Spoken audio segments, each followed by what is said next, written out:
আম্মা আজকে অনেক দিন হয়েছে জোতা ছিঁড়ে গেছে, জোতা কিনবো, টাকা দেন। আজকে 5 দিন ধরে ঘরে চাইল নাই, ভাত খাইতে মারি না, এর ভিতরে তো জোতা ছিঁড়ছে, তোরে কইতুন টিয়া দিব। হ্যাঁ টিয়া টুয়া নাই, যাই এনতন। এই অভাবী জীবন আর ভাল লাগে না, দেই কোনো জায়গা থেকে জোতা মোতা ম্যানেজ করা যায়নি।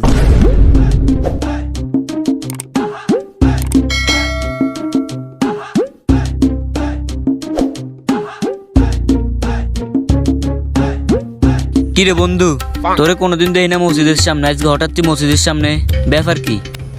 আরে তুই মনে জানোস না আমি ভালো হয়ে গেছি আজ থেকে। দুনিয়ার অবস্থা বেটা পুরোই খারাপ। আমি 5 ওয়াক্ত নামাজ টামাজ পড়ি, জীবন মরণের কোনো গ্যারান্টি নাই, বুঝিস না? এই জন্য আমি নামাজ টামাজ পড়ি, ভালো হয়ে গেছি। আমিও তো প্রতিদিন নামাজ টামাজ পড়ি বেটা। চল তুই যেহেতু আসছিস, দুটো একসাথে মিলিয়ে নামাজটা পড়ে আসি।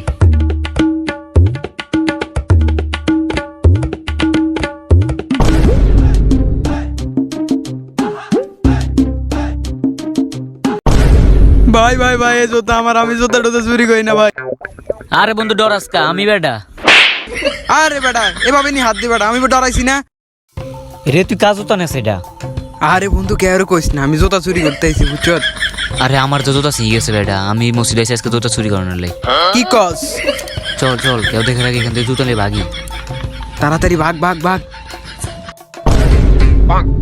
বন্ধু এই অভাবী জীবন আর ভাল লাগে না, কিছু একটা করতে হইব। হালার করে হালা মসজিদ যাই করস জোতা চুরি, আবার তোর অভাবী সংসার করতেন রে, ভালো হইব। হালার হতে জানি তুই মনে জোতা চুরি করস না? আরে বন্ধু এসব জোতা চুরি মুড়ি বাদ দে, আমগো অনেক বড় একটা কিছু করতে হইব, যেটা করলে আমরা অনেক বড় লোক হয়ে যাবো, বুঝছো? তুই সবাই আমগো দিকে তাকিয়ে থাকবো।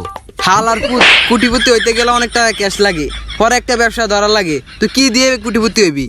বন্ধু কি করা যায় ভাব তো। হইছে অনেক কে। এই বেটা, আমার ব্যাংক অ্যাকাউন্টে 10 লাখ মারছ? হ হ হ, আমার ব্যাংক অ্যাকাউন্টে 10 লাখ মার, আর বিকাশে 25,000 মার, আর নগদে 25,000 মার। হ হ হ, নগদে 50,000 মার, আর বিকাশে 25,000 মার, আর ব্যাংক অ্যাকাউন্টের মধ্যে 10 লাখ মারি দি। কি রে বন্ধু, এ হঠাৎ এত বড় লোক কেমন হয়ে গেল? হালার বালা কিছুদিন আগে নাঙ্গল জোতা চুরি করলে, অন্ধে হঠাৎ করে বড় লোক হয়ে গেছে, ঘটনা কি? এ অনেক। কি রে বন্ধু, কি অবস্থা তোর? মামা এদিকে এদিকে, তোর লোক কথা আছে আমগো। ব ইয়া না ব। কি রে, তোর কি অবস্থা? আরে আর কইস না রে। কি রে অনেক, তুই হঠাৎ এত টাকা পয়সা পাইলি কই? তুই কিছুদিন আগে না আমগুলো জোতা চুরি করলি। খারা খারা খারা, আমার একটা কল আছে। হ হ হ হ, ওই 5 লাখ টাকা ক্যাশ কর, আর ওই 10 লাখ টাকা সেকেন্ড আমার অ্যাকাউন্টে তুই দি। হ, আর 10 লাখের সেকেন্ড আমার অ্যাকাউন্টে তুই কইছি না, ওটা আমার অ্যাকাউন্টে মারি দে। হ, ওকে ওকে। কি রে তুই হঠাৎ এত টাকা পয়সা কই পাইলি? আমি একটা অনলাইন জুয়ার এজেন্ট, যারা তোদের দুজনে দেখাইতেছি কিভাবে টাকা ঢুকিবে আর কিভাবে খেলবি। প্রথম দিন 10,000 টাকা ঢুকে আমি 1 লাখ টাকা উঠাইছি, আবার পরের দিন 1 লাখ টাকা ঢুকে দেখ 10 লাখ টাকা উঠাইছি। এখন তো রেগুলার খেলি, দেখ পুজুর জ্ঞান কিভাবে। তাইলে আমি যাই, তোরা এখানে থাক, কোনো সমস্যা হলে আমার কইস। যাই কেন? ওকে, আল্লাহ হাফেজ। আচ্ছা এই শুন শুন শুন, তোর লগে যোগাযোগ করবো কিভাবে? তোর নাম্বারটা একটু দে তো। আর নাম্বার লাগবো? দাঁড়া, আমার কার্ড দিতেছি, তুই কার্ডটা দিয়ে রাখে দিস। কই রাখছি কার্ডটা? দাঁড়া দিতেছি, দাঁড়া কার্ডটা দিতেছি, এনে ধর। রে এটি হয়ে গেছে রে, অনেক যত টি হয়ে গেছে। আর তুই টাকাগুলো উঠে লেগিলেই, আর এগুলো লাগবো না, ধর তোর এগুলো দিস, নাস্তা করে লিস, রাখ বেটা। আচ্ছা আল্লাহ হাফেজ, যাই, সমস্যা হলে কল দিস। সাই এনে কত টি আছে গনি চাই? 500, 1000। আর বেটা খারাপ না বেটা, গনি লই না। 1200, 1300 টি আছে মোট। তুই 100 টি আনে আর গুনাই গাহি। হে টাকা দিয়ে গেছে দোনোজন রে, টাকা দোনোজনে খামু, একসাথে ভাগ করি, সমান ভাগ হইবে। আচ্ছা ঠিক আছে, তুই কিছু রাখ, আমি কিছু রাখি, চল চল। হালা তো বড় লোক হয়ে গেছে, বুঝছো? এখন কি করা যায় বাপ, আমরা তো বড় লোক হইতে হইব। বুদ্ধি একটা আছে বন্ধু, তুই বড় লোক হয়ে যাবি। কি বুদ্ধি ক? তোর বেশি দৌড়া বেশি চালা। বেশি বেচ চালাইলে আমি বাঁচবো কেন? আমি তো মরিয়ে যাবো, পরে এত টাকা পয়সা দিয়ে আমি কি করবো? আমি তো মরাই থাকবো। হালা যে বুদ্ধি দিয়ে গেছে, বুঝছো? টাকা পয়সা বানান যাইবে, অনেক টাকা পয়সা, কত হয়েছে আমাকে অনেক টাকা লাগবে, এত টাকা আমরা কই পাবো বলতো? বুদ্ধি আর একটা আছে বন্ধু। কি বুদ্ধি? তোকে বাড়িটা আছে না, বাড়ির দলিলটা বন্ধক দে। বাড়ি এটা বন্ধক দিলে কত টাকা পাবো? অনেক টাকা পাইবি, সবগুলো আমরা বাজি খেলবো। সব টাকা আমরা একসাথে ঢুকামু, ঢুকাই আমরা অনেক টাকা বড় লোক হয়ে যেতে হইবে, বুঝছো? সবগুলা মনে হচ্ছে না ভালো করে খেলবো আমরা, টাকা পয়সা বানাই একসাথে বড় করে। আচ্ছা ঠিক আছে, তাহলে চল। ভাই এই বাড়ির কথা বলছিলাম আপনারা, এই বাড়ি ঠিক আছে নি ভাই? বাড়ি এটে, এই যে দলিল পত্র লন, আর আমার টাকা কিন্তু অ্যাকাউন্টে আজকে মারি দিবেন ভাই। টাকা আমার আজকে লাগবে, আমার একটা কাজে লাগাইতে হইব তো, বুঝেন না? ঠিক আছে ভাই। আল্লাহ আল্লাহ আল্লাহ আল্লাহ, দান্ডা পাইতে হইব রে, দান্ডা পাইতে হইব জান।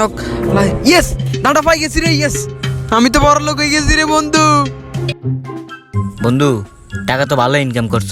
হ বেটা। তুই যে বাজি খাওয়ানোর লাগে বাড়িটা বন্ধ দিছত না, ওই বাড়িটা আগে সুডা। হ ঠিক আছে, আমি বাড়িটা ছুড়াইয়া আমি একটা বিল্ডিং এর কাজ করবো, কি কস? চল। এই কাজগুলো ভালো করিয়া করেন, ঠিক আছে কাকা? কাজটা সুন্দর করে করেন না। আরে কি কাজ করেন কাকা? এ মাসের ভিতরে কাজ খারাইবনি। বন্ধু বন্ধু বন্ধু কি হইছে? আর বেটা কপাল তো ঘুরিয়ে পড়ে বেটা, নতুন একটা বাজি আইছে, ওটা আমি দে 1 লাখ মালে 20 লাখ। কি কস? তুই একটা কাজ কর, তুই তোর বাড়িটা আবার বন্ধক দে, বাড়িটা বন্ধক দি, তুই বাজিটা খেলা বেটা। জিতলে তুই বাজার মধ্যে জমি এক কিনি 10 তলা বিল্ডিং একটা উঠে লাইস। আগের বার তো টিনের ঘর বেচে বিল্ডিং করিয়া লাইছি বেটা। তাহলে এটা বন্ধক দিয়ে এলা। হয় ঠিক আছে চল ভাই, এই বাড়িটা বেশ বুঝছেন। আর আপনারা যে দলিলটা দিছি না, এটা এই বাড়ির দলিল, ঠিক আছে? এই যে আপনার বাড়ি, আর আমার টাকা কিন্তু আজকে অ্যাকাউন্টে মারি দিবেন। আমার আবার টাকা আজকে লাগবো।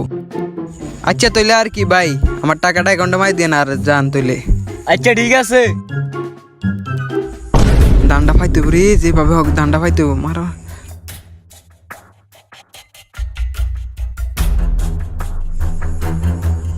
কি রে বন্ধু, বাজি কি লাগাইছ তুমি? হ বন্ধু, সব টাকা একবার লাগাই দিছি, বুঝছো? দোয়া কর। খারা খারা দানের যা হইলে তাই কুটিপুতি হয়ে যাবো রে। দানের যা যদি আই, হায় রে ভাই, একবার আমি 20 তলা বিল্ডিং করতাম আর মুরাইপুর শহরে ডাইরেক্ট। হায় রে, এটা আমার কি হইলো রে? আমার সব টাকা শেষ, আমি ঠান্ডা পাইলাম না, আমার সব টাকা শেষ। আমি বাড়ি বন্ধক দিয়েছি, আমার সব কিছু আমার সব কিছু শেষ হয়ে গেছে। এখন আমি কি করবো? আমার তো বাড়ি তো জায়গা দিত না, আমি কার বাড়িতে যাবো? আর এটা কি হলো? থাক বন্ধু, কাঁদিস না, আমি আসি রে তোর সাথে, কাঁদিস না, থাক বাদ দে রে, আবার আজকে হাজার হাজার মানুষ এই জুয়া খেলে নিঃস্ব হয়ে গেছে। তো আপনাদের কাছে আমার একটাই অনুরোধ, এই জুয়া থেকে বিরত থাকবেন। আর এই জুয়া এমন একটা জিনিস, আপনাকে প্রথমে লোভে ফেলাইবে, পরে আপনার সব কিছু চলে যাবে।